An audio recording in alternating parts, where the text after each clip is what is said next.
প্রিয় দর্শক, আমি তো এখন বোলপুর থেকে আরামবাগ ফিরছি। তো ফিরতে ফিরতে রাস্তার ধারে একটু দাঁড়ালাম। দুটো প্রজেক্ট নজরে এলো। একটা হচ্ছে টাউনশিপ গীতবিতান, আর এদিকে ক্ষুদ্র শিল্পের একটা হাট বসার মতো একটা জায়গা আর কি। তো দুটো সরকারি প্রজেক্ট দেখে সেটা পরিষ্কার, যারা এলাকার মানুষ তারা তো জানেনি। কিন্তু দেখে খুব খারাপ লাগলো যে সরকারি প্রজেক্ট নতুন করে হয়েছে, যেটা পরিষ্কার দেখতে পাচ্ছে, কিন্তু এই রকম হাল কেন? বড় বড় সব ঘাস জন্মে গেছে, কোনো কাজে লাগছে না, এত টাকা খরচা করে তৈরি করা হয়েছে, এই রকম হাল কেন? দর্শক, আগে আপনাদেরকে আমি দেখাই কি অবস্থা। প্রথমে দেখাই গীতবিতান টাউনশিপ। এই যে বড় বড় করে বিশ্ব বাংলা লোগো লাগিয়ে দেওয়া হয়েছে, দেখতে পাচ্ছেন। একেবারে আগাছাতে ভরে গেছে চত্বর। মেন গেট বিরাট, তারপরে এই যে সব ভিতরের হাল দেখুন, সব একেবারে অগোছালো অবস্থায় পড়ে আছে দেখতে পাচ্ছি। বিরাট করে পরিকাঠামো তৈরি করা হয়েছে, কিন্তু খাঁকা করছে, কোনো কাজে আসেনি, যেটা বুঝতে পারছি। একটা টাউনশিপ তৈরি করা হয়েছে, কিন্তু জানি না কি সমস্যা হয়ে রয়েছে, জমি জায়গার কোনো সমস্যা নাকি বলতে পারবো না, অতটা জানি না। আপনারা যারা আছেন এলাকার মানুষ তারা হয়তো জানবেন, কিন্তু এটা দেখে আমার মনে যেহেতু প্রশ্ন জাগলো, সেই জন্যে আমি এটা আপনাদের সামনে দেখাচ্ছি। যারা এলাকার মানুষ, যদি আপনাদের জানা থাকে কি বিষয়, একটু বলবেন তো, কেন এরকম খাঁকা করে পড়ে রয়েছে? কোনো লোকজন নেই, কাকপক্ষী নেই, কাকপক্ষী আছে অবশ্যই, কিন্তু মানুষজন নেই আর কি, দেখতে পাচ্ছি। আর এই যে উল্টো দিকে ক্ষুদ্র শিল্পের হাট না বাজার কি একটা করা হয়েছে, ওই যে গেট, দাঁড়ান আপনাদেরকে ওই গেটের সামনে একটু নিয়ে যাই। ওয়েট দর্শক, এই হচ্ছে গেট, প্রধান যে গেট, বিশ্ব ক্ষুদ্র বাজার, পশ্চিমবঙ্গ সরকারের লোগো রয়েছে। আর এটা একটা গেট, এখানে ইংরেজিতে লেখা রয়েছে বিশ্ব ক্ষুদ্র বাজার। গেট একেবারে বিরাট বিরাট, ভিতরের যে পরিকাঠামো সেটাও কিন্তু বিরাট করে তৈরি করা হয়েছে। কবিগুরুর এখানে মূর্তি রাখা রয়েছে। এবার দর্শক দেখুন ভিতরের হাল, ভিতরের হাল দর্শক দেখুন, খাঁ করছে, কেউ কোথাও নেই দেখতে পাচ্ছি। আর দেখুন ভিতরে কটেজ টাইপের দেখতে পাচ্ছি, সেগুলোও যেন মনে হচ্ছে জঙ্গলের ভিতরে চলে গেছে। আর এই যে বিশ্ব ক্ষুদ্র বাজার নীল সাদা দিয়ে তৈরি করা হয়েছে কালারের, সেটাও তো একেবারে যেন জঙ্গলের ভিতরে চলে গেছে। এই হচ্ছে বিশ্ব ক্ষুদ্র বাজারের হাল। পশ্চিমবঙ্গ সরকার বড় বড় করে লোগো দিয়ে এটাকে করেছে, অনেক খরচা করেছে, সেটা বলার কোনো অপেক্ষা রাখে না। বাতি স্তম্ভ দেখুন, খুব স্টাইলিশ এটা করা হয়েছে। এবং ওই যে পেছনের দিকে দেখুন, ছোট ছোট সব কটেজের মতো করে সব ঘর তৈরি করা হয়েছে বাজার বসানোর জন্য। ক্ষুদ্র হস্তশিল্প কুটির শিল্পের বাজার একটা বাণিজ্যিক কেন্দ্র হিসেবে যেটা বলা হচ্ছে গড়ে তোলা হয়েছে। কিন্তু হাল দেখুন দর্শক, আমি ওদিকটা দিয়েও দেখানোর চেষ্টা করছি। হাল দেখুন একেবারে বেহাল বেহাল। এখানটা তো আবার দেখছি যেন জঙ্গল হয়ে গেছে। ফুটপাতের যে অংশটা, কতদিন এখানে লোকজনের আনাগোনা নেই, এইসব দেখলে পরিষ্কার। এবং দেখুন, যেখান দিয়ে মানুষ ডেলি যাতায়াত করবেন, করার কথা, সেখানে সব আগাছা জন্মে গেছে, ঘাস জন্মে গেছে। তার মানে এখানে লোকজনদের পাত্তাই নেই, পাত্তাই নেই। এত বড় একটা প্রজেক্ট, রাজ্যের কত কোটি টাকা খরচা হয়েছে, কিন্তু দেখে তো পরিষ্কার বুঝতে পারছি ফ্লপ প্রজেক্ট।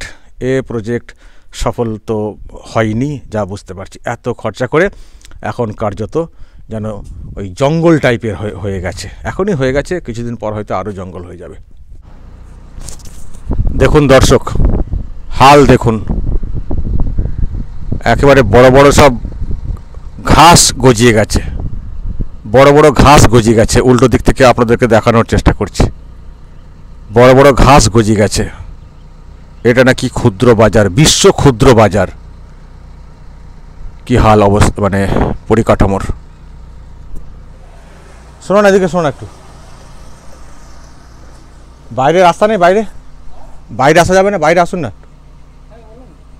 বলছি এই মার্কেট কখন খোলে? ক্ষুদ্র বাজার চালু হয়নি তো?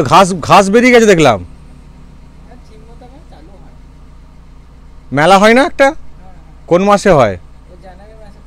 জানুয়ারি মাসে মেলা হয়। আর কিছু হয় না? এটা তো সব সময়ের জন্যই তো করা হয়েছে না? সব সময় বাজার বসবে এই জন্যই তো করা হয়েছিল। তো এখানে এখন আর কিছু হয় না?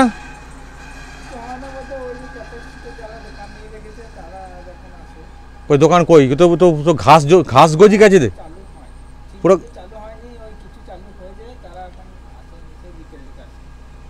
বিকেলের দিকে এলেও আমি তো, যদি এখানে বাজার বসতো তাহলে তো এই রাস্তাঘাটে তো ঘাস জন্মে গেছে দেখছি, সব জঙ্গল হয়ে গেছে তো, মানে সেইভাবে চালু হয়নি। এমনি কি জমি জায়গার কোনো সমস্যা আছে নাকি?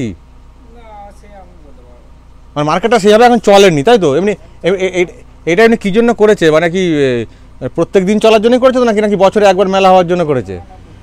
প্রত্যেকদিন চালু, মানে বাজার প্রত্যেকদিন বাজার বসার জন্য করেছে? এখনও কমপ্লিট হয়নি। কবে থেকে চলছে? 5 বছর হবে। ঠিক আছে। দর্শক শুনলেন, একজন রয়েছেন সিকিউরিটি গার্ড, ঘুমাচ্ছিলেন। আমি আবার ডেকে তুললাম। কোনো কাজ নেই, নিরাপত্তার কোনো ব্যাপার নেই, চুপচাপ নিশ্চিন্তে ঘুমাচ্ছিলেন। বলছেন যে এখনও কাজ চলছে। আর কি কাজ চলছে? একদিকে যদি কাজ চলে তাহলে অন্যদিকে ঘাস জন্মে তো, আগাছা জন্মে তো যাচ্ছে তাই অবস্থা। কি কাজ চলছে পরিষ্কার। দর্শক এটুকু যা, যে এ প্রজেক্ট যদি চালু করার, মানে যদি চলার ব্যাপার থাকতো, যা পরিকাঠামো তাতেই কিন্তু ভালোভাবে চলার কথা। যেভাবে সব কটেজের মতো করে করা হয়েছে রাস্তাঘাট, মানে ঘাস জন্মে যাচ্ছে রাস্তাঘাটে, আর কবে চলবে? এই হচ্ছে দর্শক রাজ্যের সরকারি প্রজেক্টগুলোর অবস্থা। এটা তো একটা বিশ্ব ক্ষুদ্র বাজার, দেখলেন আপনারা, নাম রয়েছে, অনেক জায়গা জুড়ে করা হয়েছে। কিন্তু আপনাদের এলাকায় যেসব সরকারি প্রজেক্ট রয়েছে সেগুলো দর্শক দেখেন, সেগুলো ঠিকঠাক চলছে? যেমন কর্মতীর্থ, কিষাণ মান্ডি, তারপরে ওই সব হাট যেগুলো সরকারি খরচে করা হয়েছে, কোটি কোটি টাকা দিয়ে খরচ করে করা হয়েছে। আচ্ছা, সেগুলো চলছে? বিশ্ব ক্ষুদ্র বাজার ছেড়ে দিন, ছোট ছোট যেসব প্রজেক্ট, এই যে কর্মতীর্থ, কিষাণ মান্ডি, এগুলো চলছে? দর্শক আপনাদের এলাকায় এই যেগুলো সব করা হয়েছে, এরকম ব্লকে ব্লকে করা হয়েছে, চলছে সেগুলো? আমার চোখে তো সেরকম সফল আমি দেখতে পাইনি। যেসব কর্মতীর্থ করা হয়েছে সব ওই কর্মহীন অবস্থাতে পড়ে রয়েছে। এখন প্রশ্ন হচ্ছে যে কেন এগুলো চলছে না, আর কেনই বা তাহলে এগুলো এইভাবে করা হচ্ছে? চলছে না একটা কথা বলতে পারি, যে ওই যেখানে সেখানে একটা বিল্ডিং করে ফেললাম, বললাম যে এটা কর্মতীর্থ, এখানে বাজার বসবে, ওইভাবে হয় না। বাজার যেখানে সেখানে চলে না। একটা বাজার, একটা মার্কেট, একটা মানে এটা মার্কেটিং কমপ্লেক্স যেটা, সেগুলোকে সফল করতে গেলে আরও অন্যান্য পরিকাঠামোর প্রয়োজন থাকে, এবং ঠিক জায়গাতে করতে হবে। যেখানে সেখানে করে দিলেই চলবে না। হঠাৎ করে একটা মার্কেট তৈরি করে দিয়ে বললাম যে অমুক জায়গা থেকে সরিয়ে নিয়ে এখানে চলে আসো, দেখা গেলো সেটা 3 কিলোমিটার দূর। হয় নাকি সেটা কখনো চলেনি? সেই জন্যই এইসব প্রজেক্টগুলো ফ্লপ হয়ে গেছে।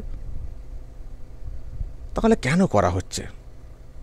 শুধু কি ওই একটা প্রজেক্ট ঘোষণা করে দাও, একটা বিল্ডিং করে ফেলো, যা হোক করে ফেলো, আর বাকিটা কাটমানি নিয়ে পকেট ভর্তি করে ফেলো, চললো না চললো কি যায় আসে? যদি এই মানসিকতায় করা হয় তাহলে এই রকমই হবে। রাজ্যের মানুষের মানুষের অর্থের নয়ছয় হবে, জনগণের অর্থ নয়ছয় হবে, আর আদতে কোনো কাজ হবে না। ঠিক জায়গায় টাকাটা খরচ হচ্ছে না। ওই প্রজেক্টকে ঘোষণা করে কোনো রকমের বিল্ডিংটা করে আর মোটা কাটমানি পকেটে ভর্তি হবে, এর বেশি কিছু হবে না। তাই তো হচ্ছে। আমার দেখে খুব খারাপ লাগলো। আমি বিস্তারিত বলতে পারবো না, যারা এলাকার মানুষ তারা আরও হয়তো ভালো বলতে পারবেন। সিকিউরিটিও তো খুব বেশি বলতে পারলেন না যে কেন এটা এই অবস্থায় পড়ে রয়েছে। এখানে কি অন্য কোনো জট পেকেছে নাকি? আবার সেটাও যদি থাকে, জমি জায়গার জট, সেটাও দর্শক বলবেন। এবং উল্টো দিকে এই যে টাউনশিপ যেটা দেখাচ্ছিলাম, সেটাও তো ফ্লপ। গীতবিতান টাউনশিপ, সেটাও তো ফ্লপ। মানে ফ্লপ বলতে আমি দেখতে পাচ্ছি না লোকজনদেরকে। কিন্তু প্রশ্ন হচ্ছে যে কেন এরকম হচ্ছে? সরকারি খরচে এইসব পরিকাঠামো তৈরি হচ্ছে, কোথায় গিয়ে আটকে যাচ্ছে? কী সমস্যা নতুন করে তৈরি হচ্ছে? তো সমস্যা যে কারণেই তৈরি হোক না কেন, সরকারি খরচে এই হাফ ডান হয়ে পড়ে থাকা, সফল না হয়ে পড়ে থাকা, এ তো সরকারি সম্পত্তির নয় ছয়, অর্থের নয় ছয়। কেন এগুলো হচ্ছে? কি প্ল্যানিং তাহলে হচ্ছে? হ্যাঁ, কল্যাণ না, আলাপন বন্দ্যোপাধ্যায় মুখ্যমন্ত্রীর মুখ্য উপদেষ্টা কি করছেন 2.5 লক্ষ টাকা বেতন নিয়ে? এটা অনেক আগে থেকে শুরু হয়েছে, উনি পরে মুখ্য উপদেষ্টা হয়েছেন, তার আগে তো মুখ্য আরও দায়িত্বে ছিলেন। তো কি হচ্ছে? এইভাবে কেন সব প্রজেক্টগুলো কেন এইরকম অবস্থায় কেন পড়ে রয়েছে? দেখলে কান্না পাচ্ছে আমাদের।